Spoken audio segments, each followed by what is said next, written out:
اور ان کا بڑا پرائڈ تھا کہ جب وہ بنگلہ اسکول جاتی تھی تو ٹیچرز ان کو بہت بتاتے تھے کہ سارے ہم ایگزامپلس دیتے آپ کے بچوں کی سب کو، تو اس میں وہ بہت پرائڈ فیل کرتی تھی. میں نے سنا ہے کہ بعض اوقات جب آپ اسکول سے بچے، ڈاکٹر موہت پیرزادہ صاحب، آپ بصیر پیرزادہ، ہادی، کوئی لیٹ ہو جاتا تو ماں جی خود گاڑی ڈرائیو کر کے آپ کو لینے چلی جاتی تھی؟ ہاں جی، کیونکہ وہ اس پیپور شہر کی چند ان خواتین میں سے تھیں جنہوں نے یہاں ڈرائیونگ کرنی شروع کی تھی. ایک پہلے نسیم نذیر صاحبہ تھیں جو ان کی ممانی تھی، اور اس کے بعد ہماری والدہ تھی جنہوں نے یہاں پہ ڈرائیونگ کرنی شروع کی، اور پھر وہ ظاہر ہے اس کو اپنی فیملی کے لیے استعمال بھی کرتی تھی، یوٹیلائز کرتی تھی. ایز اے مدر تو آپ نے جیسا کہ بتایا کہ شی واز ٹو کائنڈ، بہت ہی پیار کرنے والی، مشفق، اور اس کے ساتھ ساتھ ڈسپلنڈ، آپ کی ایجوکیشن پہ، دیگر چیزوں پہ نظر رکھنا، خیال کرنا. ایز اے وائف آپ کیا دیکھیں گی ان کو؟ اب آپ خود بھی ظاہر ہے کہ ازدواجی زندگی گزار رہی ہیں. ڈاکٹر جی ایم پیرزادہ صاحب کے ساتھ ان کا کیا سلوک تھا؟ ہاں، ہمارے والد جو تھے وہ بہت ہمدرد ڈاکٹر تھے، بہت محنتی ڈاکٹر تھے، اور ان کا ذہن جو تھا وہ سارا وقت اپنے مریضوں کے بارے میں سوچتا رہتا تھا. جب وہ گھر آتے تھے کھانے کی ٹیبل پہ بھی وہ ہماری والدہ کو پیشنٹس کی ہسٹری سناتے رہتے تھے، سارے شہر کے لوگوں کے بارے میں بتاتے رہتے تھے کہ کس کو کیا مسئلہ چل رہا ہے. اور پھر کھانے کے بیچ میں ان کو کوئی کال آ جاتی تھی، کھانا چھوڑ کے چلے جاتے تھے، پھر رات کے 2-2:30 بجے تک وہ اس کے بعد واپس آتے تھے، مریضوں کے ساتھ ہاسپٹل میں بیٹھے رہتے تھے، اور ہماری والدہ ان کا انتظار کرتی تھی، جاگتی رہتی تھیں جب تک وہ واپس آتے تھے. اور بہت ہی ذمہ دار خاتون تھی. ڈاکٹر جی ایم پیرزادہ صاحب سے چونکہ میری بہت سلام علیک رہی، اور ایک انتہائی ٹف لائف گزار کے وہ اس مقام تک پہنچے. ان کی دیانتداری، کمٹمنٹ، اور لوگوں کے ساتھ محبت اور غریب پروری جو ہے، پورا شہر، پورا علاقہ، پورا کشمیر اس کا گواہ ہے. آپ بتائیے کہ آپ اپنے فادر کو یاد کرتی ہیں، ماں کا تو میں نے پوچھ لیا آپ سے، تو کیا ذہن میں کیا آتا ہے؟ مجھے تو لگتا ہے کوئی درویش تھے وہ. وہ مجھے کہا کرتے تھے، مجھے یاد ہے کہ ایک دفعہ میں نے ان سے پوچھا، اس وقت میرا خیال ہے میری عمر 10 سال کی تھی، اور میں نے ان سے پوچھا کہ کیا واقعی قیامت ہوتی ہے، قیامت آئے گی؟ تو انہوں نے مجھے کہا کہ جب کسی کا کوئی بلڈ ریلیٹو مر جاتا ہے نا تو اس دن اس کے لیے قیامت آ جاتی ہے، تو وہی قیامت ہوتی ہے. یہ مجھے ان کا جواب یاد ہے. اور پھر اس کے بعد وہ پرسنالٹی ان کی یہ تھی کہ واقعی بہت ہمدرد تھے، اور وہ یہ کہا کرتے تھے کہ اپنا جو فیتھ ہے اس کو اسٹرانگ رکھو، اور جب انسان مشکل میں ہوتا ہے اور وہ دعا کرتا ہے تو ضرور ایک جو نیچرل فورس ہے اس کی مدد کرتی ہے، اور جتنی آپ دوسروں کی مدد کریں گے زندگی میں اتنی ہی نیچر آپ کی آٹومیٹکلی مدد کرے گی.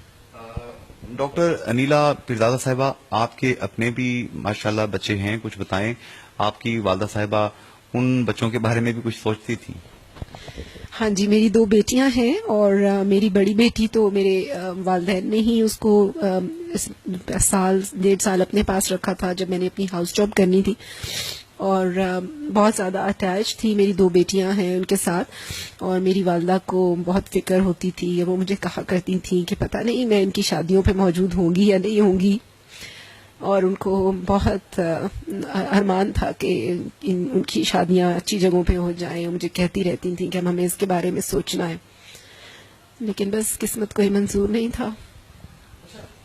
اب آپ کیسے اس چیز کو دیکھ رہی ہیں کہ یہ معاشرتی ایشو، اسپیشلی ہمارے ڈائسپورا رہ رہے باہر، 10 لاکھ سے زائد لوگ اس شہر سے باہر رہتے ہیں انگلینڈ میں، وہ 2.5-3 لاکھ آبادی میرپور کی ہے، اور ان تمام فیملیز کے جو باہر رہتے ہیں ان کے بزرگ بھی یہیں پہ رہتے ہیں، تو ان کو لک آفٹر کرنے کے لیے انتہائی وفادار قسم کے جو لوگ سمجھے جاتے ہیں، نوکر نہ کہیے، جو سروس پرووائڈ کرتے ہیں، اور ان کے ساتھ جواباً بہت ہی بہترین سلوک ہوتا ہے. آپ بھی اپنے اس ملازم کے ساتھ بہت اچھا سلوک کرتے تھے. مجھے پتا ہے کہ آپ کی والدہ مرحومہ بہت زیادہ، she was more then kind. تو کیا فیل ہوتا ہے کہ ایک اتنا اعتماد کیا ایک بندے پہ، اس نے جواباً یہ کیا؟ اصل میں ہمارے خاندان میں نا کبھی ملازم کو کسی نے ملازم سمجھا ہی نہیں ہے. میرے جو نانا تھے محمد امین گانی وہ بھی بہت اچھے عہدے پہ فائز تھے، اور میری نانی جو تھی زبیدہ گانی ان کے بھی گھر میں بہت بڑے گھر میں وہ رہتے تھے، بہت 4-5 ملازم ہوتے تھے، اور وہ بھی اپنے گھر میں ملازموں کی بہت عزت کرتے تھے. تو یہی میری والدہ نے بھی سیکھا ہوا تھا، یہی انہوں نے ہمیں بھی سکھایا. تو ہمارے گھر میں ہم تو بہت عزت کرتے رہے ہمیشہ ملازموں کی، اور ہمیں ملازم بھی بہت اچھے ہی ملتے رہے. یہ واحد آدمی تھا جس نے ہمارا اعتماد اس بات سے ہٹا دیا کہ غریب پہ اندھا اعتماد مت کرو. یہ ایک ڈس بلیف کی کیفیت ہے. میں آج کے پروگرام کو ناتمام چھوڑے جا رہا ہوں. میرے ساتھ کچھ بھی ہو جائے، میں ریاست سے مخاطب ہوں، میں قانون نافذ کرنے والے اداروں سے مخاطب ہوں، میں تمام سول سوسائٹی سے بات کر رہا ہوں. جہاں پہ آزاد کشمیر کے کشمیریوں کے سب سے بڑے طبی محسن کی اہلیہ کے ساتھ یہ ہوا، وہاں پہ میرے، آپ کے اور ہم سب کے ساتھ کچھ بھی ہو سکتا ہے. ٹیبل اور کرسی تبدیل کرنے کی بات ہے. جس تنگ لاگے وہ تن جانے. مجھے اپنی جوڈیشری پہ پورا اعتماد ہے. مجھے صرف وہ انصاف چاہیے جو قرآن میں اور حدیث میں بتایا گیا ہے کہ دس از قصاص. آنکھ کے بدلے آنکھ، کان کے بدلے کان.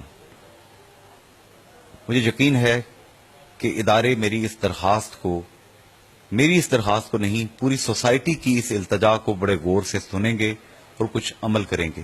ڈاکٹر جی ایم پیرزادہ مرحوم، ہم آپ سے شرمندہ ہیں. فی امان اللہ، اللہ حافظ، گڈ بائے. 7 ارب سے زائد انسانوں کے اس گلوبل ولیج میں ہر کوئی جاننا چاہتا ہے سچ کیا ہے. جھونپڑیوں سے لے کر اقتدار کے ایوانوں تک سچ کی اس تلاش میں آپ بھی ہمارے ساتھ شامل ہو سکتے ہیں. سچ کیا ہے؟